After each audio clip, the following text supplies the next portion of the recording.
Hello mga kababoy, dito na naman po tayo sa ating munting bakuran. Magluluto-lutuan na naman si Milet ng kanyang gulay para sa kanyang alagang dinosaur. At ayun na naman si Milet. Ayan siya, nag-harvest siya ng kanyang gulay. Hello Milet! Milet, magpa-good morning ka sa kababoy mo. Hi, good morning mga kagababoy.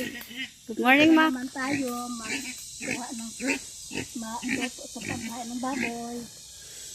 Ayan ang kanyang kuhaan ng kanyang gulay. Marami siyang gulayan dyan.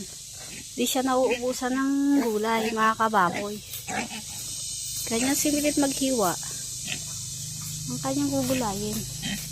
At ito ang kanyang papakainin yan. Dinosaur. Tapos, Milit, magsalita ka sa mga viewers mo. Hello kababoy. Hello mga viewers. Salamat po. Subscribe, like, and Subscribe. subscribe. Ayan mga kababoy. Alam nyo kasi itong si Milet, dito marunong magsalita sa harap ng kamera. Kaya yung nagsasalita na lang, sa likod na lang ng kamera. Pagpasensyahan nyo na yung boses sa likod ng kamera mga kababoy. Kasi, ganyan talaga yan. Ayaw kasi magpakita ng ano dito eh. Mga, Kasi taga-probinsya tayo. mahiyain kasi itong si Milit mga kababoy. Tagalog. First time lang, minsan lang to humarap sa camera kaya ganyan. Nagsisimula pa lang tong humarap sa camera kaya di pa siya marunong magsalita. Ayun yung mga alagay niyang manok mga kababoy. Tapos, ayun yung, di ko alam kung anong bunga yun. Na-i-comment nyo na ba kung anong bunga yun mga kababoy. Tapos, andun na siya, nilipat niya yung lutuan niya dun kasi dito nung nakaraan, tumaob. Nasira na yung kanyang lutuan mga kababoy sa sobrang tagal na siguro or hindi man sa sobrang tagal baka sa ano, naulan araw na. Ayan. Nagiging marupok na yun mga kababoy. Ayan si Milit ngayon. Nagluto siya ulit ngayon ng gulay kasi kahapon, yung niluto niya kahapon, tinaob ng kanyang alagang dinosaur. Nakawala ang kanyang dinosaur. Tinaob niya yung isang kawya na gulay. Inasayang lang tuloy. Kaya nagluto-lutuan ulit ngayon si Milet. Ayan. Diyan na muna siya mga kababoy. Tignan muna natin yung alaga natin dito sa tangkal. Malaki. Kasi didispose na natin to. Isang kulay brown eh. Hello mga kababoy. Natutulog na kayo? Ito. Yung kulay brown na to. Hanggang ano na lang to. Hanggang last day na lang to ng August. Kasi didispose na natin yan. Tapos yung puti na isa. Gawin nating inahin yan. Pati ito, inahin din yung isa dyan. Yung manok, may laruan yan lang sila para hindi sila maboring. Yan mga kababoy. Tapos mga kababoy, puno na yung swimming pool natin dito. Kasi nagpakyat tayo ng tubig dyan galing sa ano.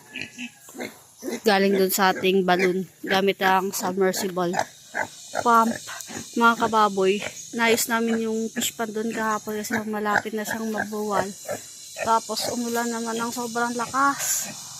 Munti ka na kaya umapaw tong fish pan na to. Buti na lang naayos namin ng maaga. It's si Milet. Tapos ayun yung mga pato mga kababoy.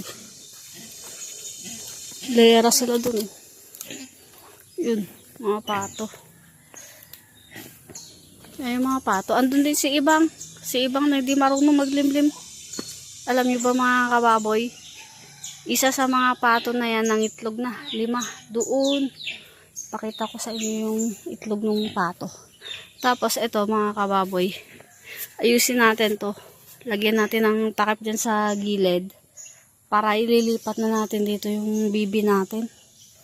Lilipat na natin dyan. Kasi baka dumating na yung in-order natin na manok na 45 days. Ito naman yung ilalagay natin dun sa ano. Dun sa kabilang pinsa. Uy, ano dyan? Nukib nila yung saging na to patutumbahin yata nila to mga kababoy. Tignan niyo dito yung itlog. Dito dati ng itlog si Ibang. May itlog pa ba dito? Wala na.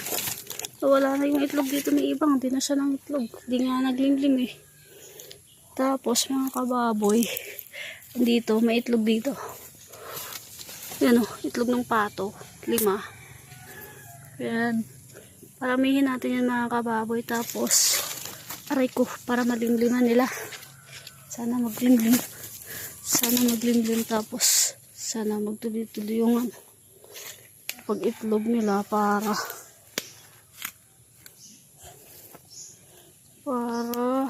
dumami yung ating alagang pato.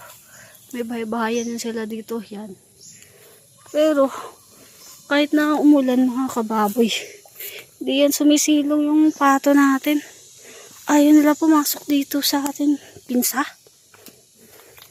Ewan ko ba sa mga to, ba't gusto na uulanan? Ayaw sumilong. Nilagyan na nga sila dito ng bahay-bahayan nila. Ayaw parang sumilong. Eh di ilagyan na natin yung bibi dito. Mag-1 month na sa last week ng August mga kababoy. Kaya lipat na natin sila dito. Hingal ako mga kababoy puta. Yan. Yusin natin yan. Yusin natin yan mga kababoy.